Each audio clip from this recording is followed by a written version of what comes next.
psicanalista austríaco Freud, ao longo de sua carreira, ele desenvolveu a teoria das pulsões.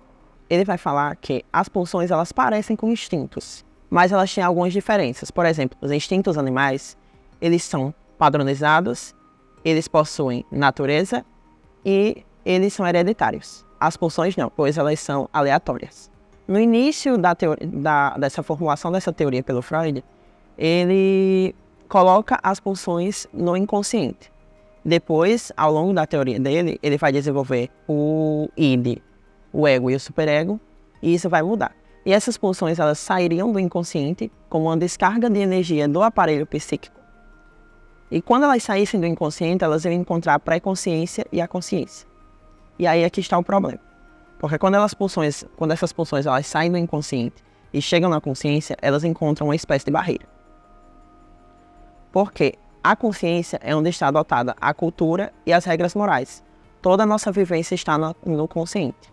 Quem utilizou a teoria das pulsões foi o Norbert Elias, um sociólogo. E formulou outra teoria dele próprio chamada processo civilizador. Ele vai falar que dentro do processo civilizador está contido o processo social. E esse processo social é específico para cada sociedade. Ele vai ser capaz, ele vai ser responsável de pegar essas pulsões do indivíduo e barrá-las. Fazer com que elas, ao se encontrarem com as regras morais e com a cultura, elas se dissolvam. Ou elas sofram um conceito chamado na psicanálise, que é a sublimação, que é o direcionamento dessas pulsões para outro lugar. Porque, segundo o próprio Freud, e aí o Norbert Elias vai também se ater a essa parte da teoria freudiana, nós temos impulsos não só de desejos sexuais e outros impulsos, mas nós também temos impulsos e pulsões de autodestruição e nós também temos impulsos e pulsões de morte. Então, tanto por causa disso, quanto por causa da própria energia psíquica do próprio ser, essas sociedades elas precisariam regir, de certa forma, essas pulsões, para que nem o próprio indivíduo e nem a sociedade a qual ela está contida tivessem problemas decorrentes dessas pulsões. Totem e Tabu foi publicado entre 1912 e 1914, baseado em estudos da antropologia, etnologia, biologia e história. O Freud faz uma análise profunda sobre a religião totêmica e seus rituais, sendo Totem e Tabu a primeira aplicação da psicanálise a questões da psicologia social e fazendo relação entre os neuróticos e os povos primitivos, como ele considerou na época. Uma das características do totemismo que Freud liga à psicanálise é que quase em toda a parte que vigora o totem, há também uma lei de que os membros do mesmo totem não podem ter relações sexuais entre si. Desse modo, as regras do totemismo são feitas para que não exista possibilidade de incesto, criando assim um tabu do incesto. Tabu sendo aquilo que não pode ser tocado, não pode ser comido, não pode ser feito.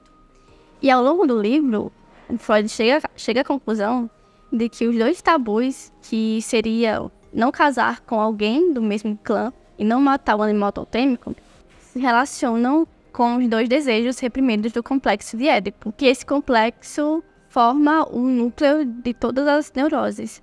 E as contribuições de Totem e Tabu para as ciências sociais são que, nesse livro, o Freud faz um estudo detalhado sobre o totemismo, baseando-se nos dados obtidos pela antropologia no final do século XIX e o início do século XX, de autores como o Fraser, o Taylor, o Robson Smith, para tentar explicar como surgiu o tabu do incesto. E esse estudo trouxe uma grande contribuição para a antropologia da religião. O antropólogo belga Lévi-Strauss, considerado o fundador da antropologia estrutural, foi muito beneficiado pela psicanálise, como ele afirma em seu livro Tristes Trópicos, no capítulo Como se faz um etnólogo. Lévi-Strauss afirma que o Freud contribuiu em sua formação de modo que o ajudou a entender que existem construtos além da lógica e da racionalidade, algo pré-lógico, que estaria em seu âmago ligado ao mundo afetivo e inconsciente. Mergulhando um pouco mais nas contribuições de Freud nas ciências sociais, o Mal-Estar da Civilização irá abordar a influência da cultura na vida humana. como produtora de ideais e morais, ela tem como objetivo de repreensão e reorganização das nossas pulsões, moldando os nossos seres para que sejamos enquadrados no convívio social. Um dos principais mecanismos que Freud irá abordar nesse texto será a propagação do desejo de afeto, o sentimento de ser amado e de amar ao próximo. É por meio desse mecanismo de aceitação, de ser amado e de querer ser amado, que ele irá se apropriar das nossas vontades e, de certa forma, nos controlar para o convívio e as suas vontades em sociedade. Freud foi inspiração para diversos outros pensadores dentro das ciências sociais. Um exemplo claro disso é Zygmunt Bauman e Herbert Marcuse. Bauman irá determinar o conceito de modernidade líquida, onde ele irá explicar como cada vez mais estamos fadados a seguir as indicações e os comandos de uma classe dominante, de uma cultura dominante. Como nos perdemos através daquilo que nos é vendido por essa cultura e pela sociedade. Já Herbert Marcuse irá questionar sobre como o capitalismo cada vez mais acaba sendo um propagador de novas necessidades, e como cada vez mais nós vemos em nossa sociedade contemporânea o sofrimento como um resultado positivo para o nosso progresso, seja ele individual ou social. A obra Mal-Estar da Civilização tornou-se fundamental para as pesquisas por nos oferecer diversos insights profundos sobre a interação e os conflitos entre o indivíduo e a sociedade, nos levando a questionar como nossos desejos pessoais muitas vezes colidem com as normas, regras culturais e éticas da sociedade em que vivemos. Além disso, a obra de Freud enfatiza a repressão do inconsciente, que frequentemente leva a conflitos psicológicos, e isso é uma essência para entender como que os indivíduos se relacionam uns com os outros e com a sociedade.